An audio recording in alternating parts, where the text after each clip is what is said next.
السلام عليكم ومرحبا بكم في فيديو جديد. وصفة اليوم غادي تكون عبارة عن شوكو فلون او الكيك ديال شوكو فلون. بعض الناس كيسميوها قدرة قادر، بدون دقيق بدون سكر. كتجي حلوة ورائعة وبدون كراميل كذلك كما كتشوفوا، كتجي هائلة.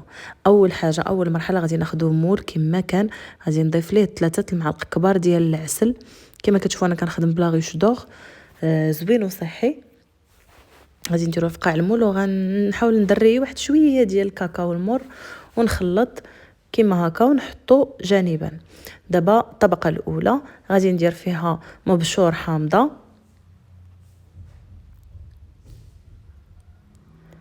المقادير غنخليهم لكم في صندوق الوصف. وغنضيف لها 5 ديال البيضات صغار، الا كان البيض كبير ديروا غير 4 فقط. غادي نضيف 3 كيسان الحليب والثالث راه ما عمرش، ما يعادل 450 مليلتر ديال الحليب. ثم غنضيف كاس ديال قشده طريه، قشده ديال الطبخ بدون سكر بيو، ولا نقدروا نعوضوها بكاس ديال يوغورت مسوس. عندي هنا 4 كاس ديال العسل. وغادي نخلط اما في الخلاط الكهربائي اولا الطراب كهربائي بحال كيما هكا.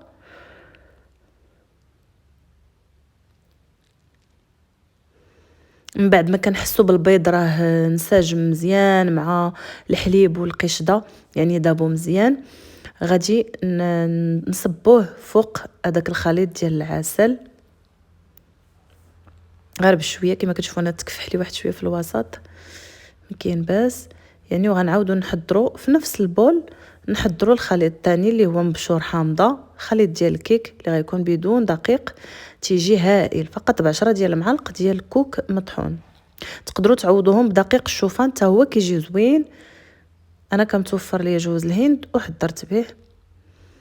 ثم غنضيف 2 بيضات وكذلك 4 كويس ديال العسل.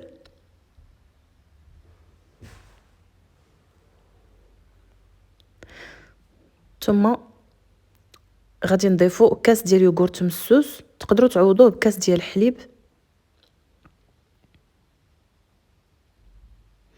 وهنا غادي نضيف ملعقه كبيره مملوءه ديال بودره الكاكاو المر. وغادي نحاول نخلط بالخلاط الكهربائي كذلك باش ينسجم ليا الكاكاو مع البيض واليوغورت.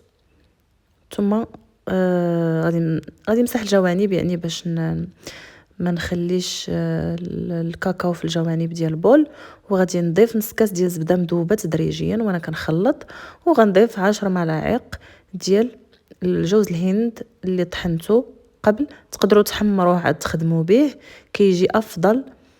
وتقدروا تخدموا بدقيق الشوفان. وعندي هنايا نص معلقه صغيره ما عمراش ديال خميره الحلويات او لا ما يعادل 4 غرام. كما كتشوفوا ديال الخميره كنخدم بها، عندي هنا 4 غرام. وغادي نخلط الخميره مزيان. تقدروا تضيفوا معلقه صغيره الخل الا بغيتوا، تزيد تنفخ الكيك.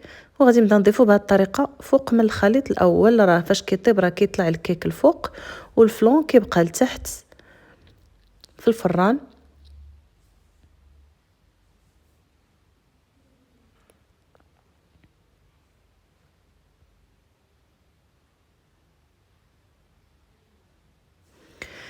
وغادي ناخذ واحد اللاطه اللي غنديروا فيها الماء، غنطيبوه بطريقه البامغي او الحمام مريم في الفران. الفران اللي سخنته على 180 درجه من الاسفل، شعلت ليه فقط من الاسفل ودرت الكيك ديالي حتى طاب مزيان. غادي نحاول نفكو من الجوانب ونخليه حتى كيبرد واحد 3 سوايع، عاد كنديمو ليه بهذا الشكل هذا. كما كتشوفوا كيجي اكثر من رائع ومنعش وبارد في هذا الصهد.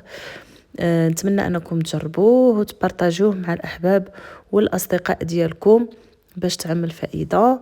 التحليه اللي كتجي يعني لذيذه وصحيه كذلك، ما فيهاش الدقيق الابيض وما فيهاش الزيوت المهدرجه وما فيهاش السكر الابيض. يعني حاولت نحضرها ما امكن بمقادير اللي هي طبيعيه.